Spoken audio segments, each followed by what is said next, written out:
I've got here in my hands a very unusual and a very fun looking watch from Spinnaker.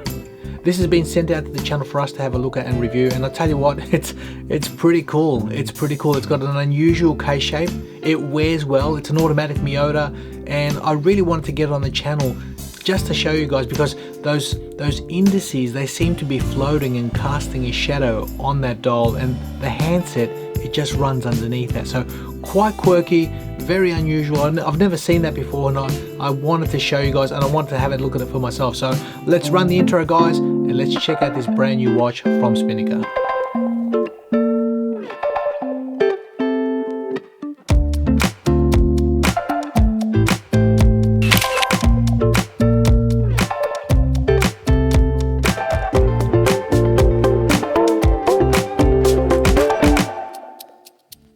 Welcome back to the channel, guys. So as you can see here, we've got a very unusual watch, and unusual in a few ways, because it's number one, it's a limited edition. They've apparently they released this, I think, last year with a bracelet, and they've re-released it now from popular demand with a nice rubber strap. In fact, this is it's called a nitrile butadiene rubber strap. So very nice, beautiful and malleable, and look, it feels premium. It really does. And not only does the rubber strap feel premium and soft, but so does the watch. But before I get into that, guys, I'll show you guys what it came in. That's the actual presentation box that it came in, the travel case. And as you can see inside, you've got basically your tags, storage compartment, and what have you got? So instructions, warranty, and all the rest. Away you go. So it's an automatic watch, guys.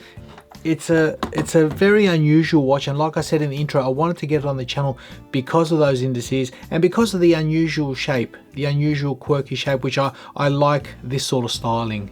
So let's get straight stuck into it, guys. What we have here is a case diameter of 42 millimeters. The case height I measure comes in at 13.3 mil exactly. The lug-to-lug distance is unusual. The specifications say 47.5, and the lug width, which is basically that rubber strap, comes in at 26 mil. So as you can see, the watch is an integrated strap. It's designed basically only for this strap to work as is, and I don't have a problem with it. So there's a lot of top-end watches that come like that, and obviously, you know, it's designed for its aesthetics and usability, and I don't have a problem when the actual strap is of good quality, and this is what I've got here. It seems to me that this rubber strap is exceptional. Even at the end here, at the tongue, you can see that there's a little notch that allows it, that when it goes into the keeper, it doesn't allow it from coming out, because a lot of times that second keeper seems to be sliding out on watches, just that. But this particular one here, it's got that. So it's designed well. Let's have a look at the wrist shot, see what it looks like. That's how the watch sits on my 7-inch wrist. So 42 mil, not an issue for a dive style watch. The height coming in, I measure at 13.3, again, not an issue. And that rubber strap is lovely. I think technology has come to a level these days where a lot of manufacturers, they're really developing their rubber straps, from FKM or to this one here, nitrile butadiene rubber. Really, really cool. It feels the business, really premium. So I like what they've done there, I really do. But the watch itself it's unusual. As you can see, the lug-to-lug distance, the specs say it's 47.5, and what I measure, well, I'll tell you what, from the case itself, from here to here, I actually measure 43 mil. But from the end of that lug to there, the actual case where it extends, I measure 48.9. But you know, give or take, somewhere in there, about 47.5 is an average. So, but it does seem to wear well. It does seem to sort of wind down onto the hand, which is nice. So the watch is very comfortable. I've been wearing it for a week. It's been great. Now, I'll take it off the wrist to show you guys something. Like I said, the watch features 300 meters of water resistance, and if we turn it over, you can see that the case back, it's a solid case, and it features 6 screws.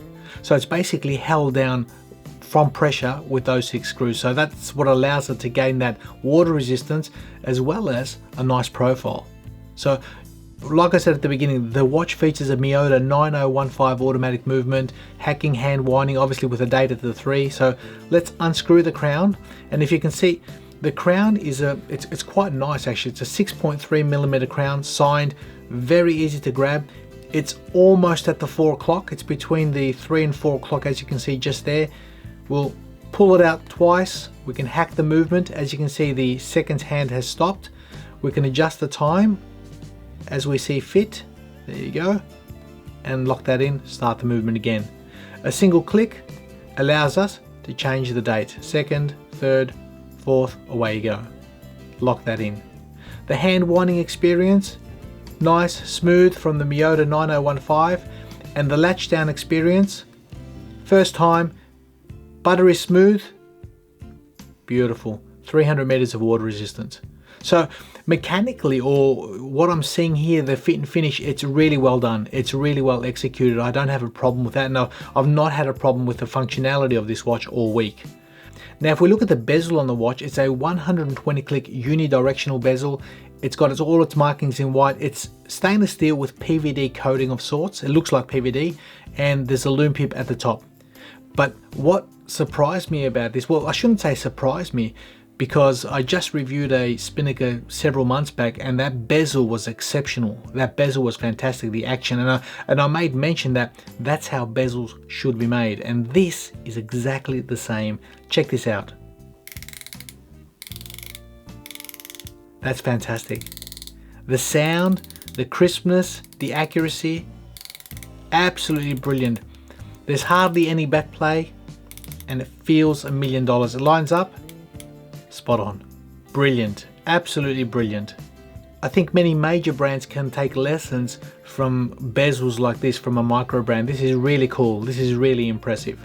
But the star of the show, apart from its ergonomics, its shape, design, its uniqueness, I like it. The star of the show are those indices.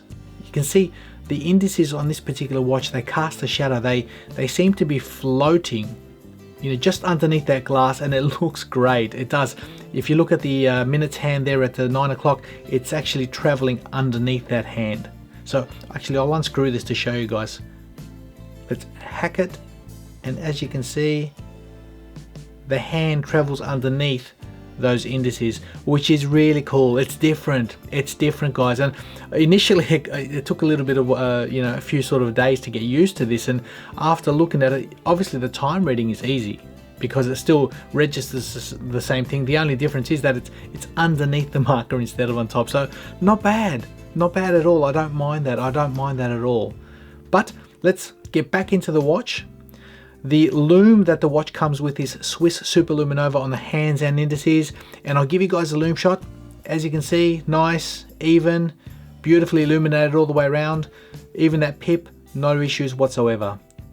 So the watch is designed nicely. I don't have a problem. I really like what I'm seeing here. I think companies like this are making watches that are slightly different but great quality, really great quality. I don't have a problem with Spinnaker's quality. The watches that I've reviewed on the channel have all been really cool, and even with this, it features a sapphire crystal on the a flat sapphire crystal on the watch. As you can see, it's got blue AR coating on the underside. It seems to be doing a good job. For me personally, I'm not a big fan of blue AR. I'd prefer clear. I always prefer clear. I know it's a more expensive process, but that's something that maybe Spinnaker can look into. The fact that it does have AR coating is better than not. That's a big plus. So, but it's there nonetheless. Now, from correspondence, the watch is going to be available for sale on the 1st of October on their website, and it comes in at $650 US. I'll leave a link in the description. You can click on that link. I think as a limited edition version, as something that's a little bit more unique, they've done a really good job. I mean, if you look at that case, the finishing, the satin finishing on the side, the high polished bevel on the top and on the bottom, it's got nice high polished. It really sits well. It doesn't look like a cheap watch, but it's an actual fun watch. It really is. It's been a fun watch, something different, very summery, very cool, very beach sort of weather watch, and I like it. So my experience with the watch has been good, guys. I've not found any major faults with it.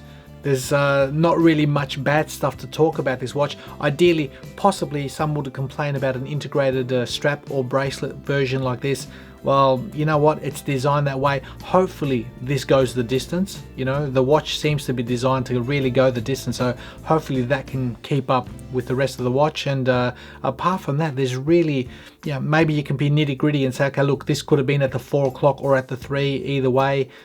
Again, subjective. I don't mind it where it is. It's not been in the way at all. The crown guards are nice and smooth. Everything seems to be just where it needs to be for this particular design. Maybe a complaint, the date. Possibly Spinnaker could have offered this with a 9039 movement without a date. That would have been nice. Just simple balance from their Spinnaker logo, automatic 300 meters, nice, simple and clean. But again, subjective. Some people like the date, some people don't. The fact that they placed it at 3 o'clock is a good thing. So cool little watch, guys, fun little watch. Like I said, I wanted to share this on the video for you guys. Let me know your thoughts, what you think. It's been a pleasure on the wrist. I really haven't been able to find many faults of this watch, so you know, for me, when I see something like that, I think, gee, they've done a great job for the money. 650 bucks, is it worth it? I'll leave that up to you guys. I think as far as quality, work, craftsmanship, design, it's quite unique, it's quite nice. Let me know your thoughts in the comments, guys. Thank you for watching, and we'll see you all in the next video.